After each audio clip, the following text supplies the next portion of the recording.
नमस्कार दोस्तों, एक बार फिर से आप सभी का स्वागत है आपके अपने यूट्यूब चैनल पर। आज की इस वीडियो में हम देखने वाले हैं यूपी ट्रिपल एससी पेट एग्ज़ाम के लिए, जो कि आपका एग्ज़ाम 28 से 29 तारीख को प्रस्तावित है अक्टूबर में। उसके लिए हम लोग प्रैक्टिस सेट करेंगे। तो चलिए शुरू करते हैं। आज की क्लास का पहला प्रश्न है, लॉर्ड मैकाले संबंधित था। ऑप्शन ए सेना सुधार से, ऑप्शन बी सती प्रथा की समाप्ति से, ऑप्शन सी अंग्रेजी शिक्षा से, ऑप्शन डी स्थायी बंदोबस्त से। तो इस प्रश्न का जो सही जवाब होगा वह ऑप्शन सी अंग्रेजी शिक्षा से। लॉर्ड मैकाले अंग्रेजी शिक्षा से संबंधित था। बात करते हैं, लॉर्ड विलियम बेंटिंक द्वारा आंग्ल प्राच्य भाषा विवाद संबंधी एक समिति का गठन किया गया था। इस समिति का अध्यक्ष लॉर्ड मैकाले था। लॉर्ड मैकाले ने अंग्रेजी भाषा का समर्थन किया अथवा अंग्रेजी शिक्षा से संबंधित था। आगे बढ़ते हैं। प्रश्न संख्या 2, भारतीय राष्ट्रीय कांग्रेस की प्रथम महिला अध्यक्ष थी। Option A Sucheta Kripalani, option B Rajkumari Amrit Kaur, option C Nellie Sengupta, option D Annie Besant. तो इसका जो सही जवाब होगा वह है ऑप्शन डी एनी बेसेंट।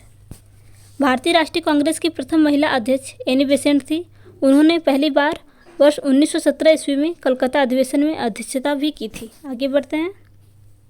प्रश्न संख्या 3, भारतीय इतिहास में स्वर्ण युग किस काल को कहते हैं। ऑप्शन ए मौर्य काल, ऑप्शन बी वैदिक काल, ऑप्शन सी गुप्त काल, ऑप्शन डी वर्धन काल। तो इस प्रश्न का जो सही जवाब होगा वह है ऑप्शन सी गुप्त काल। आगे बढ़ते हैं। प्रश्न संख्या 4, दिल्ली के लाल किले में मोती मस्जिद का निर्माण किया था। ऑप्शन ए अकबर ने, ऑप्शन बी जहांगीर ने, ऑप्शन सी शाहजहां ने, ऑप्शन डी औरंगजेब ने। तो प्रश्न संख्या 4 का जो सही जवाब होगा वह है ऑप्शन डी औरंगजेब ने। दिल्ली के लाल किले में मोती मस्जिद का निर्माण औरंगजेब ने करवाया था। आगे बढ़ते हैं। प्रश्न संख्या 5, सिकंदर लोदी ने किस नगर की स्थापना की। आपको बताना है। Option A Allahabad, option B Sikandra, option C Kanpur, option D Agra. तो इस प्रश्न का जो सही जवाब होगा वह है ऑप्शन डी आगरा। आगरा शहर की स्थापना सिकंदर लोदी ने की थी, जिसे अपनी राजधानी 1506 में बनाया। आगे बढ़ते हैं। प्रश्न संख्या 6, भारत की स्वतंत्रता से पहले सबसे बड़ा सामंती राज्य था। तो आपको बताना है।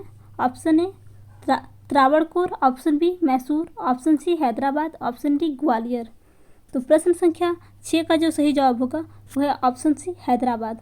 हैदराबाद भारत की स्वतंत्रता से पहले सबसे बड़ा सामंती राज्य था। चलिए आगे बढ़ते हैं। प्रश्न संख्या 7 ने इजारेदारी व्यवस्था की शुरुआत की थी के अनुसार राजस्व एकत्र करने का अधिकार उच्चतम बोली लगाने वालों को 5 वर्ष की अवधि के लिए दिया गया था। आपको बताना है। Option A Lord Cornwallis, option B Lord Dalhousie, option C Robert Clive, option D Warren Hasting. तो प्रश्न संख्या 7 का जो सही जवाब होगा वो है option D Warren Hasting. Warren Hasting ने इजारेदारी व्यवस्था की शुरुआत की, जिसके तहत राजस्व एकत्र करने का अधिकार उच्चतम बोली लगाने वालों को 5 वर्ष की अवधि के लिए दिया जाता था। आगे बढ़ते हैं। प्रश्न संख्या 8, भारत छोड़ो आंदोलन वर्ष में हुआ था। आपको बताना है। भारत छोड़ो आंदोलन किस वर्ष में हुआ था। ऑप्शन ए वर्ष 1942, ऑप्शन बी वर्ष 1945, ऑप्शन सी वर्ष 1943, ऑप्शन डी वर्ष 1944। तो इस प्रश्न का जो सही जवाब होगा वह है ऑप्शन ए वर्ष 1942। भारत छोड़ो आंदोलन 8 अगस्त वर्ष 1942 में मुंबई के ग्वालियर टैंक मैदान से आरंभ हुआ था। आगे बढ़ते हैं।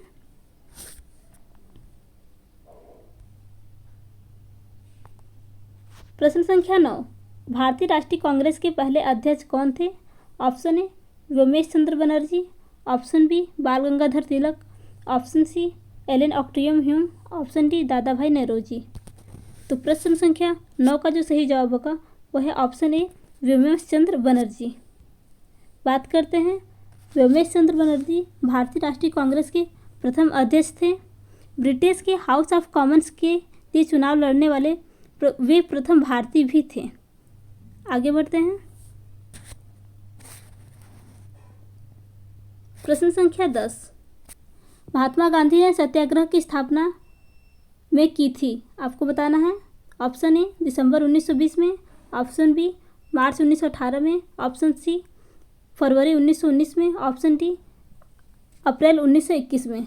तो प्रश्न संख्या 10 का जो सही जवाब होगा वो है ऑप्शन सी, फरवरी 1919 में। गांधी जी ने फरवरी 1919 में सत्याग्रह सभा की स्थापना की थी। रॉलेट एक्ट के विरुद्ध आंदोलन को संगठित करने के लिए इसकी स्थापना की गई थी। सत्याग्रह सभा का मुख्यालय मुंबई में था। आगे बढ़ते हैं। प्रश्न संख्या 11, निम्न में से कौन सा शांत ज्वालामुखी का उदाहरण है? तो आपको बताना है। Option A Kilimanjaro, option B Vesuvius, option C Krakatoa, option D Stromboli. तो प्रश्न संख्या 11 का जो सही जवाब होगा वह है ऑप्शन ए किलिमंजारो। किलिमंजारो एक शांत ज्वालामुखी का उदाहरण है, जबकि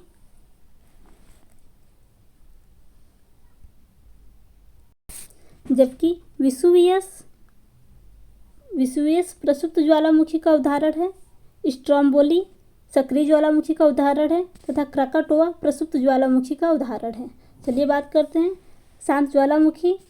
शांत ज्वालामुखी वे ज्वालामुखी होते हैं जिनमें ऐतिहासिक काल में कोई उद्गार नहीं हुआ होता है और न ही पुनः उद्गार होने की संभावना है। आगे बढ़ते हैं। प्रश्न संख्या 12, पृथ्वी की आंतरिक संरचना में क्रोड का निर्माण निम्न में से किन तत्वों द्वारा हुआ है? आपको बताना है। पृथ्वी की आंतरिक संरचना में क्रोड का निर्माण किन तत्वों के द्वारा हुआ है? तो इसका जो सही जवाब होगा वह है ऑप्शन सी, लोहा एवं निकेल। पृथ्वी की आंतरिक संरचना में क्रोड का निर्माण निफे अर्थात लोहा एवं निकेल से हुआ है। प्रश्न संख्या 13, निम्नलिखित में से वायुमंडल की सबसे निचली परत कौन सी है? तो आपको बताना है। ऑप्शन ए आयन मंडल, ऑप्शन बी क्षोभ मंडल, ऑप्शन सी ओजोन मंडल, ऑप्शन डी समताप मंडल। तो प्रश्न संख्या 13 का जो सही जवाब होगा वह है ऑप्शन बी क्षोभ मंडल। वायुमंडल की सबसे निचली परत क्षोभ मंडल है। इसमें मौसम संबंधी घटनाएं घटित होती हैं। आगे बढ़ते हैं। प्रश्न संख्या 14, पृथ्वी और चंद्रमा के मध्य की दूरी लगभग है? आपको बताना है। ऑप्शन ए 4,84,000 किमी, ऑप्शन बी 3,84,400 किमी, ऑप्शन सी 34,400 किमी, ऑप्शन डी 3,64,400 किमी। तो इसका जो सही जवाब होगा वो है ऑप्शन बी 3,84,400 किमी। आगे बढ़ते हैं। प्रश्न संख्या 15, निम्न में से भारत की कौन सी नदी एक विभ्रंश घाटी से होकर बहती है? तो इसका जो सही जवाब होगा आपको बताना है। Option A Ganga, option B Narmada, option C Kaveri, option D Krishna. तो इसका जो सही जवाब है वह है ऑप्शन बी नर्मदा। नर्मदा नदी विभ्रंश घाटी से होकर बहती है। यह डेल्टा नहीं बनाती बल्कि एक सेंचुरी बनाती है। आगे बढ़ते हैं। प्रश्न संख्या 16, किस सरकार ने मथुरू पुड़ योजना शुरू की थी? आपको बताना है। Option A Punjab, option B Gujarat, option C Karnataka, option D Paschim Bangal. तो इसका जो सही जवाब होगा वह है ऑप्शन सी कर्नाटक। 2 अक्टूबर 2017 को कर्नाटक राज्य सरकार द्वारा मथुरू पूर्ण रूप से योजना शुरू की गई। आगे बढ़ते हैं। प्रश्न संख्या 17, कार्ल मार्क्स के अनुसार पूंजीवादी प्रणाली में उत्पादक संसाधनों पर स्वामित्व का अधिकार किसे है? ऑप्शन ए बुद्धिजीवी, ऑप्शन बी पूंजी के मालिक, ऑप्शन सी मजदूरों, ऑप्शन डी शासकों। तो प्रश्न संख्या 17 का जो सही जवाब होगा वह है ऑप्शन बी पूंजी के मालिक। कार्ल मार्क्स को जर्मन दार्शनिक, अर्थशास्त्री, इतिहासकार, राजनीतिक सिद्धांतकार, समाजशास्त्री, पत्रकार एवं वैज्ञानिक समाजवाद के प्रणेता के रूप में भी जाना जाता है। उनके अनुसार पूंजीवादी प्रणाली में उत्पादक संसाधनों पर पूरी तरह से पूंजी को मालिकों का स्वामित्व होता है। आगे बढ़ते हैं। प्रश्न संख्या 18, राष्ट्रीय आय किसके बराबर है, आपको बताना है। ऑप्शन ए राष्ट्रीय आय बराबर शुद्ध राष्ट्रीय उत्पाद प्लस सब्सिडी माइनस अप्रत्यक्ष कर। ऑप्शन बी सकल राष्ट्रीय उत्पाद माइनस मूल्यह्रास प्लस सब्सिडी माइनस अप्रत्यक्ष कर। ऑप्शन सी राष्ट्रीय आय बराबर उपभोग प्लस सरकारी व्यय प्लस निवेश। आगे बढ़ते हैं। ऑप्शन डी उपरोक्त सभी। तो आपको बताना है प्रश्न संख्या 18 का जो सही जवाब होगा वह है ऑप्शन डी उपरोक्त सभी, यानी ये सभी कथन सही हैं। आगे बढ़ते हैं। प्रश्न संख्या 19। एक योजना शुरू की गई जिसके अंतर्गत बीपीएल कार्ड वाले एक वरिष्ठ नागरिक की तीर्थयात्रा का खर्च सरकार वहन करेगी, यह योजना कहलाती है। तो आपको बताना है। ऑप्शन ए बेटी बचाओ, ऑप्शन बी बूढ़ा बचाओ, ऑप्शन सी तीर्थ दर्शन, ऑप्शन डी श्री दर्शन। तो प्रश्न संख्या 19 का जो सही जवाब है वह ऑप्शन सी तीर्थ दर्शन। भारत में तीर्थ स्थलों का बहुत अधिक महत्व है। इसको देखते हुए तीर्थ दर्शन योजना की शुरुआत कई राज्यों में अलग अलग समय पर की गई। आगे बढ़ते हैं। प्रश्न संख्या 20। किस वर्ष में पंचवर्षीय योजना शुरू हुई थी, आपको बताना है। ऑप्शन ए वर्ष 1951, ऑप्शन बी वर्ष 1952, ऑप्शन सी वर्ष 1955, ऑप्शन डी वर्ष 1956। तो प्रश्न संख्या 20 का जो सही जवाब होगा वह ऑप्शन ए वर्ष 1951। चलिए बात करते हैं। भारत में पहली पंचवर्षीय योजना वर्ष 1951 में आरंभ हुई। पहली पंचवर्षीय योजना का मुख्य उद्देश्य अर्थव्यवस्था के प्राथमिक क्षेत्र का विकास करना था। आगे बढ़ते हैं।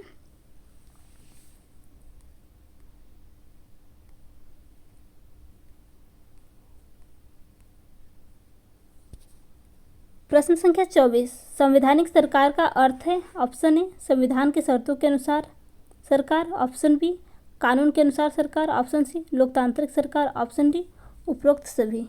तो प्रश्न संख्या 24 का जो सही जवाब है वह है ऑप्शन ए संविधान के शर्तों के अनुसार सरकार। संवैधानिक सरकार का अर्थ है संविधान के शर्तों के अनुसार सरकार, कानून के अनुसार सरकार तथा लोकतांत्रिक सरकार आदि ये सभी हैं। आगे बढ़ते हैं। प्रश्न संख्या 25। राज्यसभा के कितने सदस्यों को राष्ट्रपति मनोनीत करता है, आपको बताना। Option A 2, option B 10, option C 12, option D 15। तो प्रश्न संख्या 25 का जो सही जवाब होगा वह है ऑप्शन सी 12।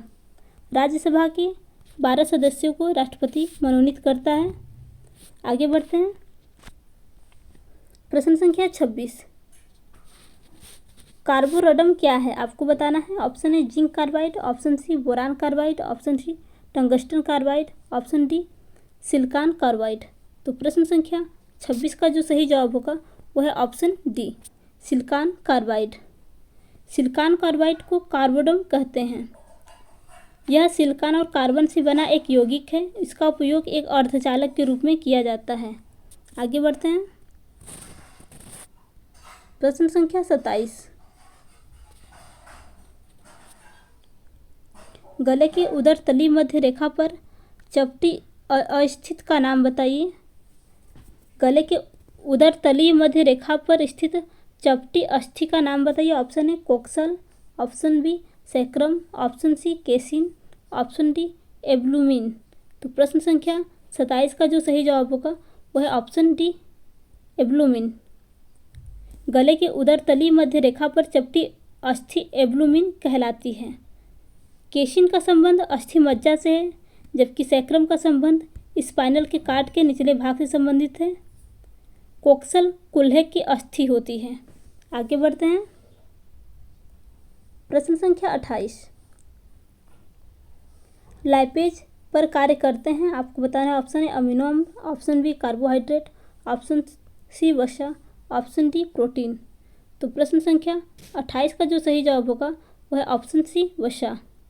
लाइपेज एक एंजाइम होता है जो वसाओं को ग्लिसरीन तथा वसीय अम्लों में परिवर्तित करता है। आगे बढ़ते हैं। प्रश्न संख्या 29। अल्फ्रेड नोबेल ने किसका आविष्कार किया, आपको बताना। ऑप्शन ए माइक्रोफोन का, ऑप्शन बी टाइपराइटर का, ऑप्शन सी डायनामाइट का, ऑप्शन डी ग्रामोफोन का। तो प्रश्न संख्या 29 का जो सही जवाब होगा वह है ऑप्शन सी डायनामाइट का। डायनामाइट एक प्रमुख विस्फोटक पदार्थ है जिसका आविष्कार अल्फ्रेड विने ने वर्ष 1867 में किया था। तो दोस्तों, अगर आपको आज की वीडियो अच्छी लगी हो तो वीडियो को लाइक तथा चैनल को सब्सक्राइब करना न भूलें। धन्यवाद।